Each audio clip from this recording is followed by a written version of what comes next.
a brief introduction to curve fitting using MATLAB's polyfit capabilities. So polynomial coefficient arrays. We can write polynomials, that is, some function of x that depends on x to various powers, in this form, where C1, C2, C3, and so on are numerical coefficients, and x is raised to successively higher powers for accompanying each of those coefficients. As an example, the equation of a line, y equals mx plus b, where m is the slope, b is the intercept, can be written as a function of x is equal to c1 times x to the 0 power plus c2 times x to the 1, where c1 would be that intercept of b, and c2 is m, keeping in mind that x to the 0 power is just 1. Keeping that in mind, when working with, for example, experimental data, there's often a lot of randomness, and the data doesn't precisely follow a given line.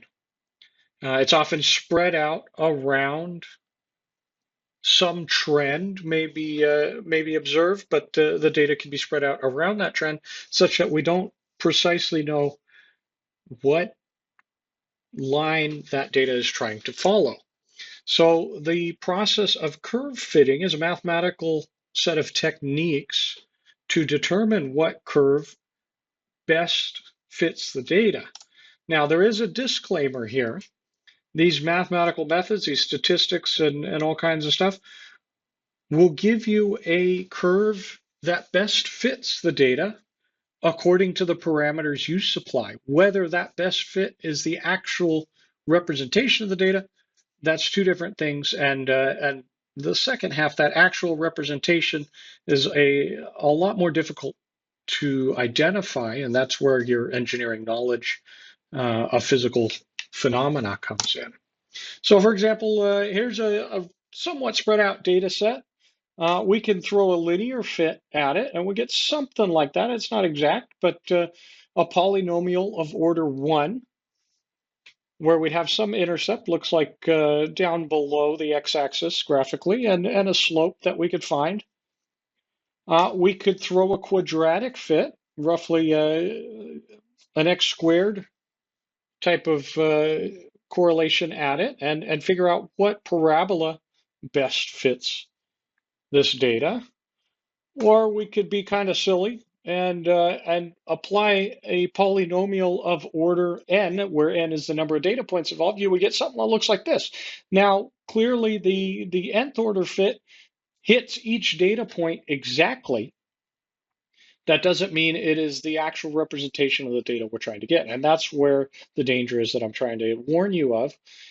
These methods will return a line, and you can specify what order you want. It doesn't mean it's the correct fit. It just means it's statistically the best fit that that method provides. The way curve fitting works, it provides the polynomial. Sometimes you can use other types of functions. We're only going over polynomial fitting today. Provides a polynomial equation that best fits the data based on the parameter specifies. It works by minimizing residuals. Residuals are the difference between the fit line and the actual data itself. As a general rule, higher polynomial orders, higher polynomial fits will return smaller residuals, but as we discussed in the graphics, that doesn't mean it's correct. That just means it's statistically closer to the data. There's a lot of statistics involved, far too much for a review video. There are many websites out there that provide the methods involved, but it is up to the person performing the fit to know what order of polynomial to apply and how the data should be following a certain trend, and we just need the coefficients for that trend. MATLAB provides a built-in set of tools that allow you to fit polynomials and evaluate those fit lines. The polyfit function, which takes 3 input arguments, an x set of data, a y set of data, and an order where n is the order of the polynomial to be fitted. A line is a first order. A parabola is a second order. You can go up from there, 3, 4, 5, and so on. And it will return an array of polynomial coefficients, the C1, 2, 3, and 4 from the early on slide. Once you've got that coefficient array, you could use the polyval function with two inputs, p and x, to evaluate that polynomial fit at each point x. All right. As an example, I've created a pseudo-randomized, it's not genuinely randomized, but a pseudo-randomized array y given for a collection of points x. We'll use polyfit with an order 1 to create a coefficient array for that linear, for a linear fit to this data,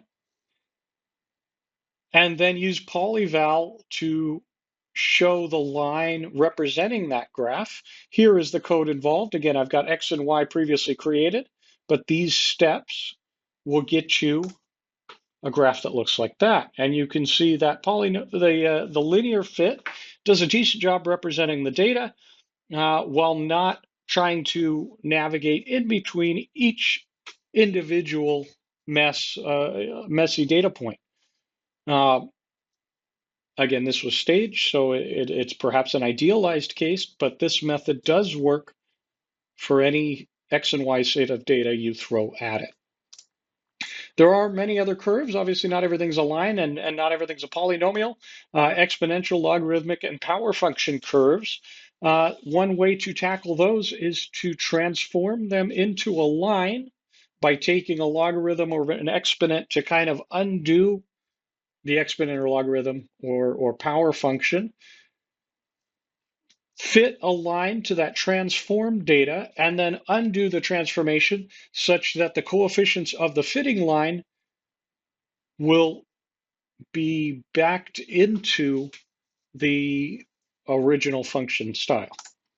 To quantify closeness of fit, there's often the R-squared correlation, where it ranges between 0 and 1, and R squared of 0 means the line has no relationship to the data. R squared of 1 is a perfect fit. And if you know the form of a curve, for example, if you have some kind of trigonometric periodic function, it's kind of hard to transform that into a line, but you can use guess and check methods where you guess, for example, the amplitude of a sine wave, you check the R-squared value against your data, and then make an adjustment to that guess, calculate the R-squared value again, and keep making that, repeating that process until the R-squared value is maximized and your final coefficient is likely the best fit. Again, I want to reiterate, there is danger involved. These methods will return the best fit curve of the form they are instructed. The statistics are going to give you a result, but it's up to you to judge whether that is the line that the data was trying to show, the curve that the data is trying to show. And that is where your engineering knowledge comes in, your understanding of the physical phenomena that are occurring, and some idea of what polynomial or what other mathematical format the data is trying to represent, and you just need to get the coefficients to finish that representation. A high correlation coefficient, a high R-squared value, close to 1, just means everything looks good from a statistics perspective. It doesn't mean the fit is correct, so be careful with that. But hopefully this little walkthrough gets you a refresher on how to fit a curve